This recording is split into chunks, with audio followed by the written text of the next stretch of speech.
This is what he had to say. He said, yeah, I'm kind of mad. I don't think that they should be the Super Bowl champion this year. You aren't supposed to cheat.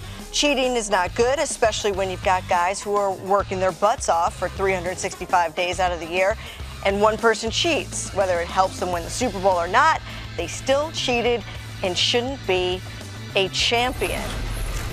Let's say hello to our analysts for today, Curtis Conway and Brian Baldinger, a couple of long, like 23 years experience, I think, when you add it all up. They're old, yeah. I want a little bit of context here with what Emmanuel Sanders said. First of all, it was a kid asking him between 8 and 15 years old. Yeah. And for him to say it's not good to cheat, I mean, he was kind of trying to give a positive message. A good lesson. Yes, but he did also say, I don't think they should be champion.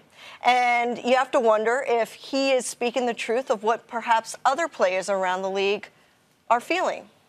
Me personally, I don't think so. I think when you look at the content and in the audience that he had, I think he did the right thing in saying and telling the kids what they should do. You know, I just remember my grandmother said, you have kid conversation and you got grown folks conversation. This was a kid conversation. This was a kid conversation, but in the locker room, I don't think you have too many players are looking at a deflated ball as a reason that they shouldn't be champions. They're not going to put an asterisk next to the Patriots victory. No, that's not going to happen. You can't find an Indianapolis Colts player that was involved in that 45-7 AFC Championship beatdown that think that there should be an asterisk next to the Patriots victory. But, Darrelle Revis did come out, after a year with the Patriots and winning a ring.